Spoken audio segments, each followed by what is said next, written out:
Aujourd'hui, nous sommes donc allés à la rencontre de deux fournisseurs, un faisant dans la fabrication des tricycles et l'autre dans des moteurs et des machines agricoles. J'ai 5 remarques à faire, 5 constats et ces choses-là, véritablement, ça doit nous mettre la puce à l'oreille.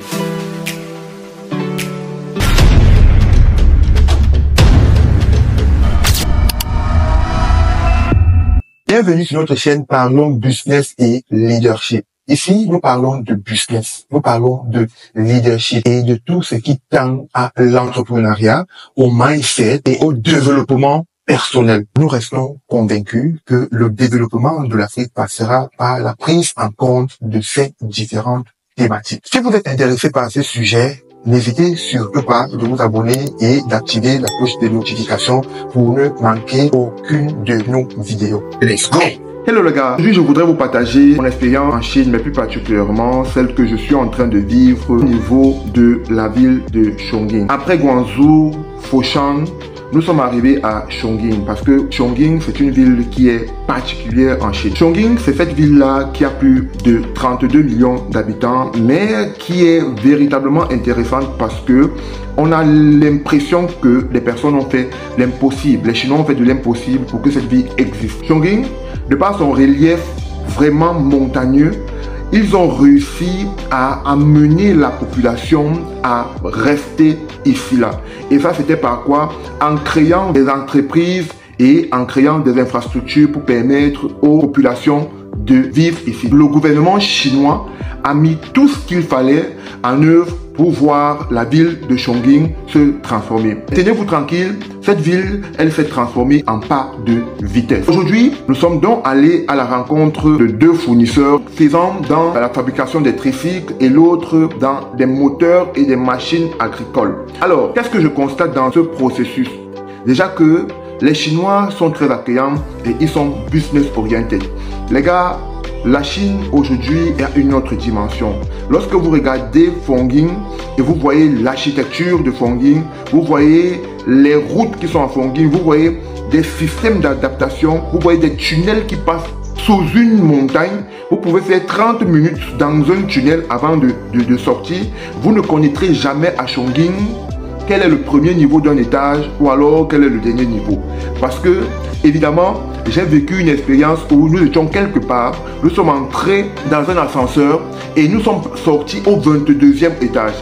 Et le 22e étage, au fait, c'était le rez-de-chaussée qui devait nous mener quelque part. Ça veut dire que lorsque vous êtes sur une montagne, vous voyez par exemple une route qui rentre dans la terre, sachez que vous êtes au rez-de-chaussée, mais vous êtes en train d'aller quelque part où vous allez sortir peut-être, vous allez monter peut-être 30 étages pour sortir sur un autre rez-de-chaussée quelque part ailleurs.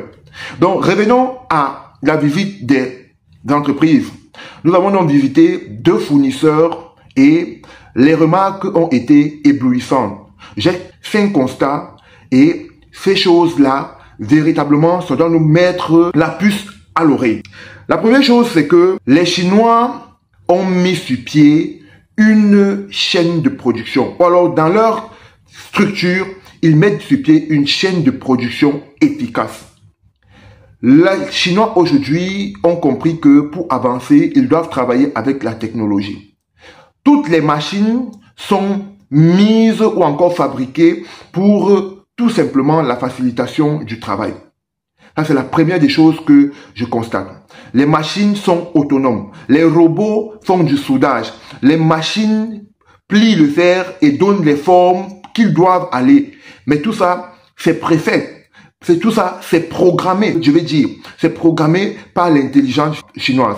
C'est programmé par des ingénieurs chinois. C'est programmé par des intellectuels chinois qui ont compris que, oui, avec la production, pour être plus efficace, on devrait changer tout ce que nous pensons en technologie. Ça, c'est la première des choses. Toutes choses se passent par programmation, par des machines, par des robots. J'étais surpris de voir un robot en train de souder une pièce de tricycle pour l'assemblage de ce tricycle-là. La deuxième chose, le travail est fait en équipe. Tout le monde travaille. Je dis bien tout le monde travaille. Vous n'allez pas rentrer dans une usine chinoise et vous allez voir des personnes flâner. J'ai dit, il y a un travail en équipe qui ne dit pas son nom. Tout le monde est à son poste. La bonne chose, c'est que vous ne pouvez pas rester sans travailler. Parce que vous êtes en train de travailler en chaîne. Dès que ça tarde chez toi, au fait, on va ressentir qu'il y a quelqu'un dans la chaîne, dans ce maillon-là, qui n'est pas en train de faire son job. Et directement, ça freine le processus.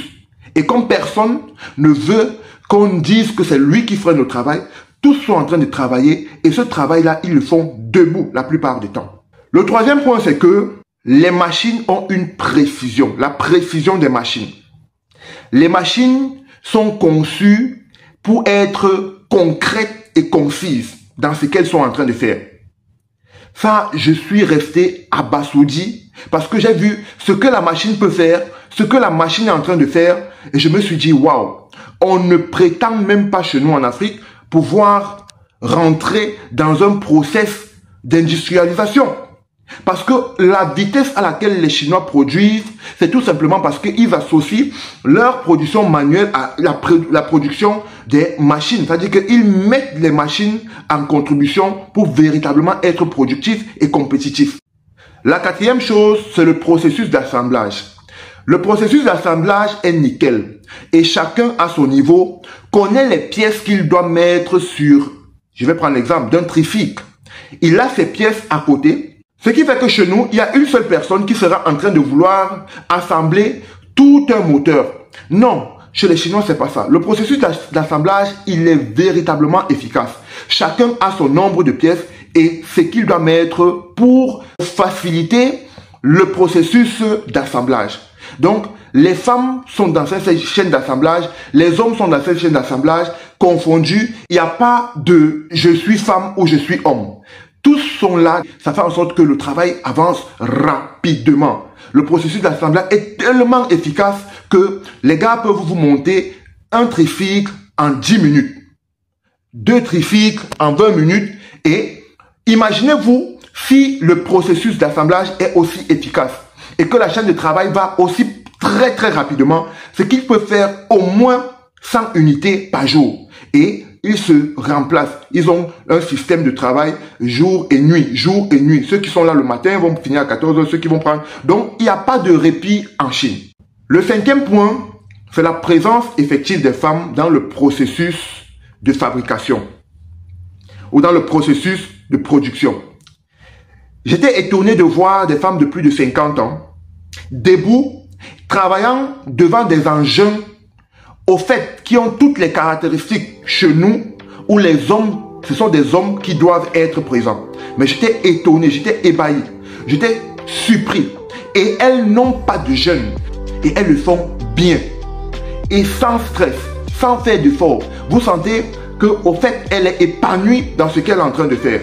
Les gars, voilà les 5 points que j'ai trouvés hier dans cette structure-là. Et c'est également la même chose dans la structure de production de machines agricoles. C'est la même chose. Il n'y a pas de discrimination, il n'y a pas de frustration, il n'y a pas de « je suis une femme, je ne peux pas faire telle ou telle chose ». C'est vraiment surprenant. Les femmes se déploient à grande vitesse. Elles ont la même compétence, la même capacité d'assimilation du processus de technologie et ça se passe rapidement. Donc, je veux tout simplement vous faire comprendre que c'était une ville qui était partie pour que rien de bien ne se trouve dans cette ville. Les Chinois ont tout fait pour programmer et ils ont réussi à le faire. C'est une ville qui a une capacité aujourd'hui en termes de population qui dépasse la Côte d'Ivoire, celle du Cameroun et beaucoup d'autres pays en Afrique. Donc, ici dans cette petite ville, vous allez aussi remarquer qu'il y a des immeubles, il y a des gratte-ciel pour pouvoir loger cette population-là. Donc, cette population est une population travailleuse. Il n'y a pas de fainéants en Chine. Et c'est un peuple qui aspire à plus de grandeur. Vous allez voir, leurs entreprises s'étendent, vraiment sont spacieuses et permettent à ce qu'ils travaillent dans un professionnalisme minutieux. et ils sont vraiment minutieux dans le professionnalisme. Par contre, ce que j'ai trouvé de mauvais, c'est que nous avons visité ces entreprises sans peut-être les cache-nez, parce qu'au fait, il nous fallait quand même des cache-nez. Mais c'est pas ça le plus important. Le plus important, c'est de pouvoir voir la technologie, c'est de pouvoir voir à quel niveau les Chinois avancent et de pouvoir tricher véritablement pour que nous puissions aussi mettre ça en exergue pour que ça nous aide dans l'industrialisation de nos différents pays.